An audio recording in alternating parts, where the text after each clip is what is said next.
Hello, Sagittarius, Sun and Rising and Venus signs. Kumusta kayo? Sana po nasa mabuti kayong kalagayan. Welcome back po sa Star Tarot. Kung bago kayo dito, welcome din kayo. Thank you sa inyong support. I truly appreciate it. God bless you all. Sagittarius, so na mensahe po ninyo sa ngayon ay career. Ayan, so maybe your focus right now is your career, no? Maaaring ito yung pagbibigyan ninyo ng oras, panahon, atensyon sa ngayon, Sagittarius, at maaaring ano ninyo ito, maaaring ito yung pagbabago siguro na gagawin din ninyo, no? Maaaring meron kayong bagong career path na tatahakin sa ngayon. There is change, no? Meron ako napipick up dito na pagbabago sa inyong career. So, maaaring it's either career path yung magbabago rito, you're heading towards a different path sa ngayon, or maybe merong pagbabagong magaganap, no, sa inyong karera. Maaaring sa sistema, maaaring ganon, or sa mga ginagawa ninyo. Baka meron kayong idadagdag, meron kayong babaguhin, yung mga ganon, ano?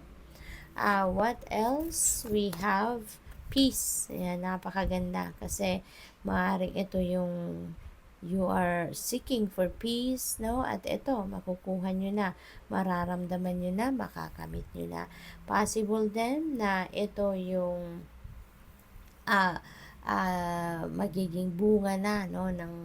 ng pag-solve ninyo ng mga problema, magkakaroon na kayo ng peace, you will be at peace.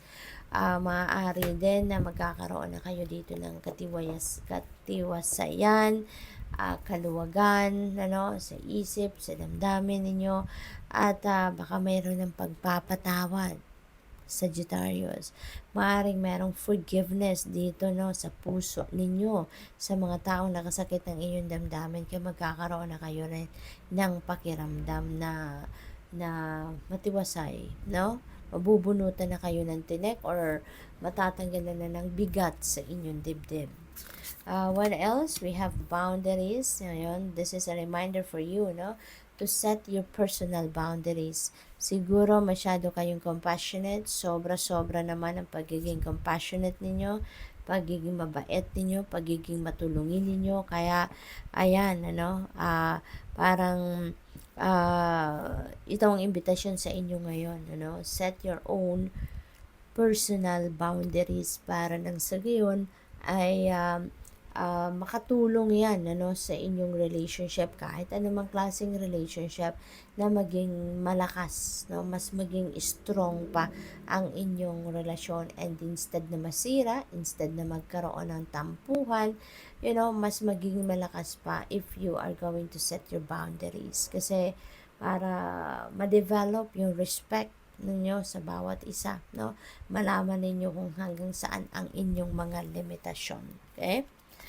We have prosperity. Napakaganda. Uulan ng pera, no? Tingnan ninyo.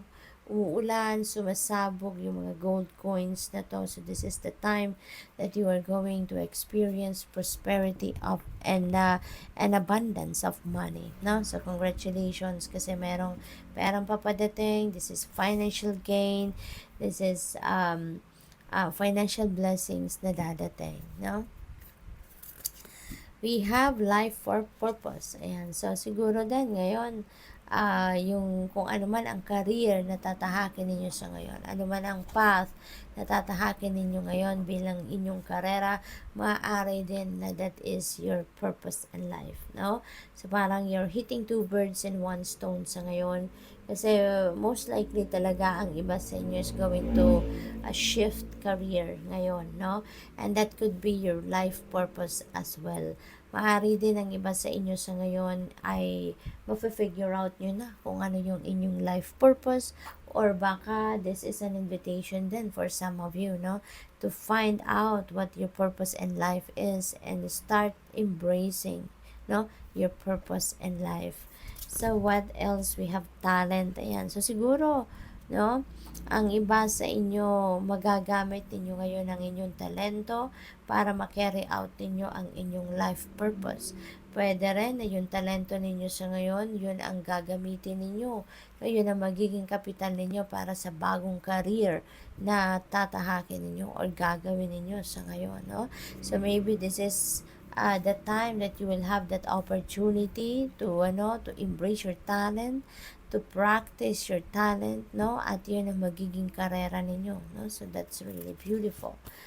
You have good luck. Ayan, meron kayong prosperity, meron din kayong swerte. Napakaganda dito sa Sagittarius. And the black cat, that represents, swerte talaga, no? Swerte sa pera. So, maaring, naiisip ko dito negosyo, no? Yun ang pumapasok sa akin, negosyo. So, maybe you are putting up your own business sa ngayon, or maybe kung meron na kayong existing na negosyo, maaaring kayo ay siswertehin sa inyong negosyo, no? Sagittarius. So, good luck, no, is on your side. Kaya napakaswerte talaga, napakagaling nito kasi in various areas of life ninyo, no, babalutin kayo ng swerte. So, what else? We have healing. Ayan. So, ang iba sa inyo dito is going to be healed. Maaaring nangangailangan kayo ng healing emotionally or physically. So, this is it. No? This is the time that you are going to be healed. That this is the time that you are going to receive that healing powers, no, na kailangan ninyo.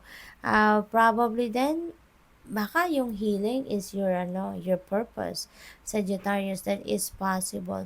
Baka yung healing is ito yung talento or ito yung gift ninyo, no, that you need to embrace right now so that you can carry out your life purpose as a healer and start helping others, no, to be healed. So, maaaring ito yung ganap sa buhay ninyo sa ngayon. So, good luck. Thank you for watching Love and Light. Namaste.